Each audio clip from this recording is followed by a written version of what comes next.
देखिए आजकल जो है हर जगह सोर्स होना चाहिए नौकरी के लिए और सोर्स के साथ पैसा भी होना चाहिए। जिसके पास पैसा है सब कुछ उसी का है। कहानी से ही हम लोग को बहुत कुछ सीखने के लिए मिलता है। झांसी की रानी भी एक बच्चे को लेकर के बहुत कुछ की थी, युद्ध लड़ी थी।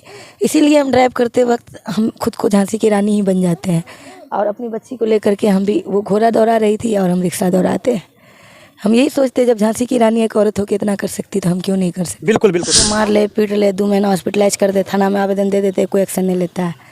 थाना दौड़ते दौड़ते थक जाते हैं, कोई एक्शन नहीं लिया जाता है। कोई एक्शन नहीं लिया जाता है। बाद में लिखा के दिया जाता है यहाँ का 10 लोग से, मतलब यहाँ जो बस्ती में हम रह रहे, फकीर टोली नाम है इसका, तो यहाँ का जो दबंग आदमी है उसका गुलाम है, यहाँ पर का गरीब गुरबा सब। हम गए रिज्यूम बना करके मेडिकल कॉलेज में लगाए, हर जगह लगाए, कंपनी में, लेकिन यही बात बोला कि बिहार में तो पार्ट टाइम जॉब है भी नहीं और एक बच्चा है तो तुम्हारे लिए तो बिल्कुल जॉब नहीं है, तुम कोई बड़ा शहर चले जाओ। उनको हम यही ना कहेंगे कि आप जो इतना नारा लगा रहे हैं, जिनको आप रखे हैं नौकरी पे, उन सब कितना अच्छा काम कर रहे हैं, उसको थोड़ा बढ़िया से निगरानी कीजिए। देखिए कि कितना बेटी बच रही है, कितना बेटी पढ़ रही है, कितना बेटी मर रही है, कितना बेटी रोज़ आए दिन किचन में जल के मर रही है दहेज के कारण, कितना को फांसी लगा दिया जाता है और आत्महत्या सुसाइड बताया जाता है, कितना को मार दिया जाता है लेकिन उसका मौत का कोई जिक्र भी नहीं होता है, झाँप तोप के दफना या जला दिया जाता है। हाँ हेलो नमस्कार, प्रणाम। मैं विजय कुमार भारती और आप देख रहे हैं Bihar public news plus, I support Bihar.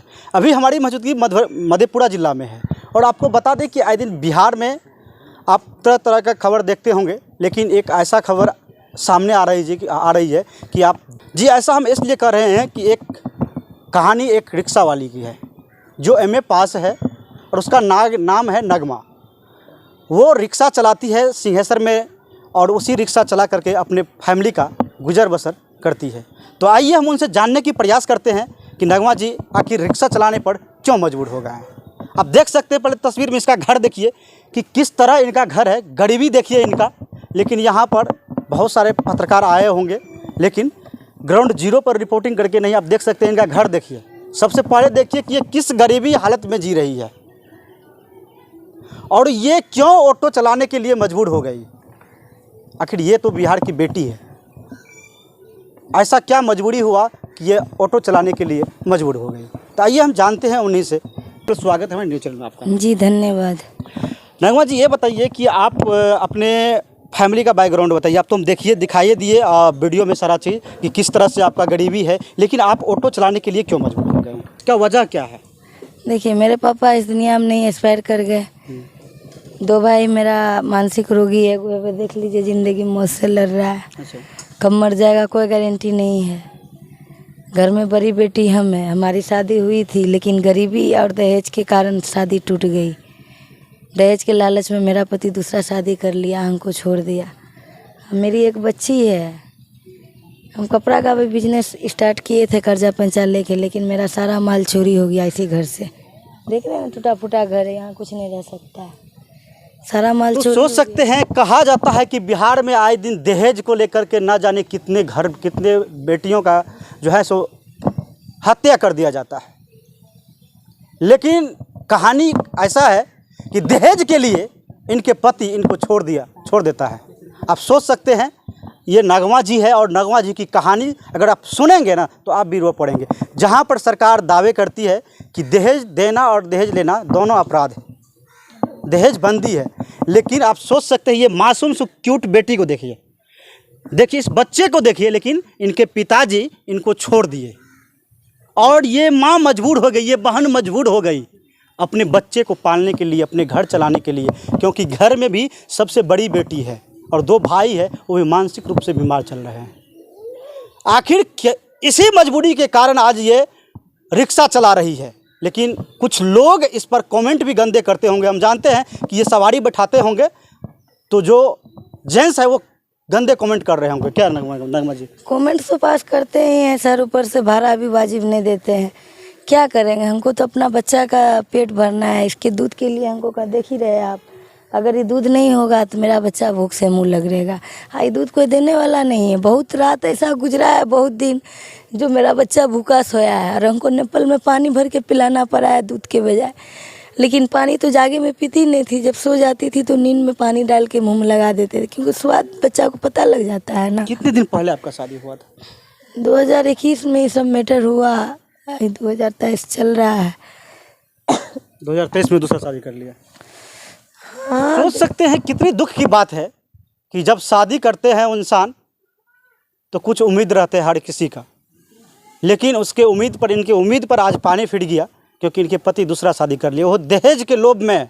माननीय मुख्यमंत्री जी, मैं आपसे अनुरोध करना चाहूँगा कि जिस तरह से आजकल दहेज के लिए न जाने कितने बहन का, कितने माँ का घर उजड़ जाता है, कितने माँ का बेटी चल जाता है, कितने बहन का घर बर्बाद हो जाता है, लेकिन आपकी कानून व्यवस्था क्या कर रहा है यहाँ?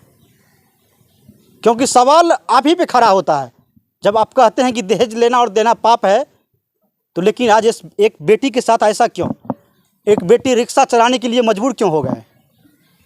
जॉब के लिए बहुत जगह हम गए, रिज्यूम बना करके मेडिकल कॉलेज में लगाए, हर जगह लगाए, कंपनी में, लेकिन यही बात बोला कि बिहार में तो पार्ट टाइम जॉब है भी नहीं, और एक बच्चा है तो तुम्हारे लिए तो बिल्कुल जॉब नहीं है, तुम कोई बड़ा शहर चले जाओ।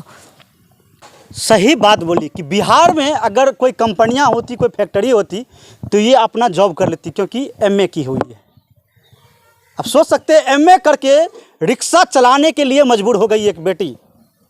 शर्म होने चाहिए सरकार को, जो कि अपने बिहार में आज कोई कंपनियां होती, कोई फैक्ट्री होती तो आज मेरी बहन और बेटी को बाहर नहीं जाना पड़ता, टेंशन नहीं होता, आराम से कंपनी में जॉब करता, कोई तरह का दिक्कत नहीं होता। लेकिन आज क्यों रोड पर भटक रही है? इसका कारण है सरकार, जो हमारी निकम्मी सरकार है। इन्हीं के वजह से आज हमारी बहन बेटी रोड पर और भाई भटक रहे हैं। नगमा जी, क्या कहना चाहेंगे सरकार से? देखिए, आजकल जो है हर जगह सोर्स होना चाहिए नौकरी के लिए, और सोर्स के साथ पैसा भी होना चाहिए। जिसके पास पैसा है सब कुछ उसी का है, कानून, कोर्ट कचहरी, हर चीज़। तो इसीलिए हम थक चुके हैं कोर्ट कचहरी इन सब चीज़ों से। हम केस भी किए अपने ससुराल वालों पे, पति पे, लेकिन हम पैसा के वजह से उनका कुछ नहीं कर पाए, क्योंकि वो पैसा वाला है। श्रीपुर चकला 13 नंबर वार्ड में उनका घर, उनका नाम अंजार आलम, और उस जोरगंज चकमका में शादी किया है, 3 लाख दहेज लिया, एगो गाड़ी मिला उसको। हमारे पास क्या, एक बेटी मिली, बोला खर्चा का घर है, लड़की तो ले के जाएगी पैसा, तो बोलता है मेरा बच्चे ने छीनबे नहीं करता है इसको।